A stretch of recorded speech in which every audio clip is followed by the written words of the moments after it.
Mga kapuso, gaya po ng nakagawian, may kontrasona muli ang minorya bilang reaksyon sa State of the Nation address ng Pangulo. Kabilang sa tinalakay ang mga nakakulong na minority senators, flood control scam at pagkahuli umano ng Pilipinas sa mga kalapit bansa. Nakatutok live si Sandra Aguinaldo. Sandra.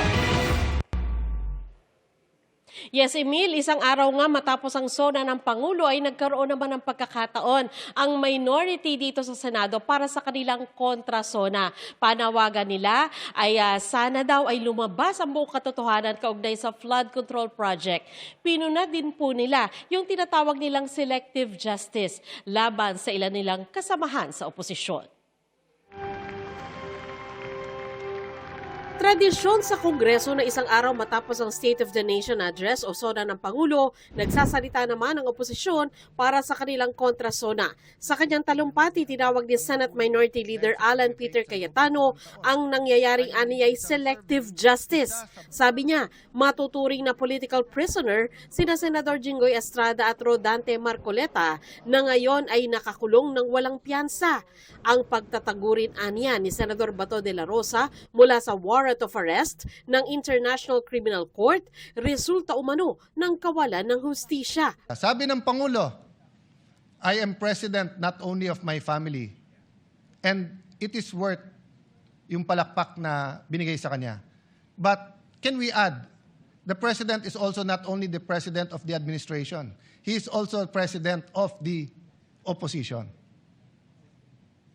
And respectfully, I believe that Senator Bato is fleeing unjustly because he cannot get justice. I believe Senator Jinggoy and Senator Marcoleta are political prisoners, and that if it wasn't weaponized, they will be able to at least go out on bail.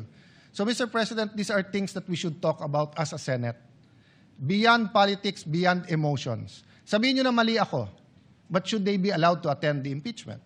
Pantay-pantay ba ang hustisya o selective justice po tayo ngayon?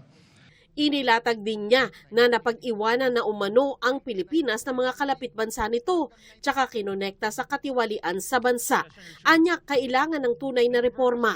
Ang estilo ng talumpati ni Cayetano, nakadisenyo na parang nag-uusap ang isang ama at kanyang anak. Tay, pinapanood ko ang Pangulo kahapon, bakit unang-una niyang binanggit ang flood control? Anak, biggest issue of the year yan at pinakamalaking skandalo sa corruption in our history. Anak, importante ma-resolve yan. Dapat kasi bumalik ang tiwala sa leaders at sistema. Binanggit din ni Cayetano ang ilan pang problemang kinakaharap ng bansa, gaya anya ng mahinang performance ng agrikultura. Parati kasi tayong nagdi-disagree, kaya napabayaan ang agri. Diba? Marami po talagang magaling sa Pilipinas, diba? We really disagree with many things. So, ang napabayaan yung agri. Mr. Senate President, do you agree?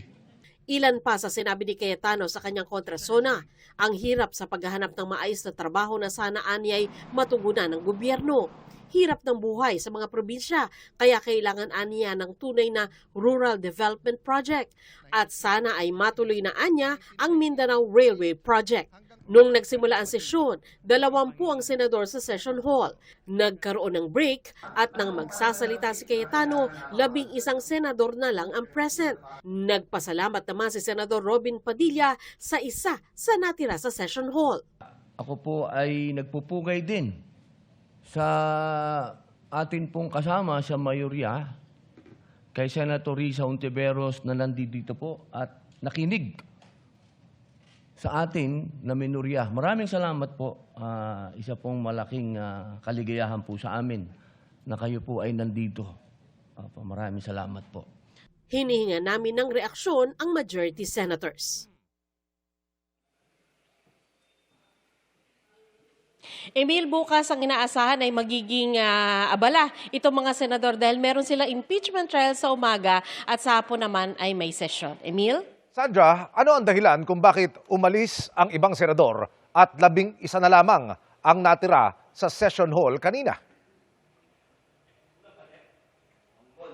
Emil, base dun sa agenda no, na inilabas kanina, panghuli rin talaga yung speech ni Senador Alan Peter Cayetano at Senadora Pia Cayetano. At earlier, didiscuss na nila yung mga iba't ibang bagay. Kasama na nga yung pagpasa nila kanina ng ilang bills on third and final reading. So, masasabi na malaya din naman yung mga senador na umalis na kung sakali sa tingin nila ay hindi na kailangan yung kanilang presence base doon sa agenda na nabanggit.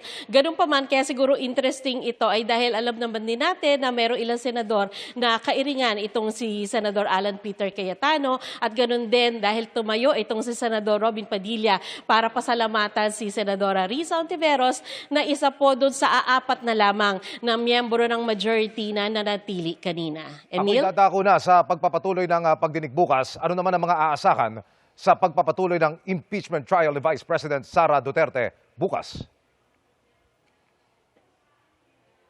Yes, Emil, bukas ang pinatawag po ay 2 land bank officials at nagsampi na rin na ilang dokumento. Kaugnay na po yan doon sa Article 1 o yung confidential fund ng BICE. At kung yung maalala, last week ay nagtapos na yung Article 4 pero nakabinbin pa rin, Emil, yung usapan kasi merong panukala na sana raw ay pagkatapos ng bawat article ay hayaan na rin yung depensa na makapag-present ng kanilang defense para sa BICE. Pero ang usapin po yan ay nakabinbin pa. Emil?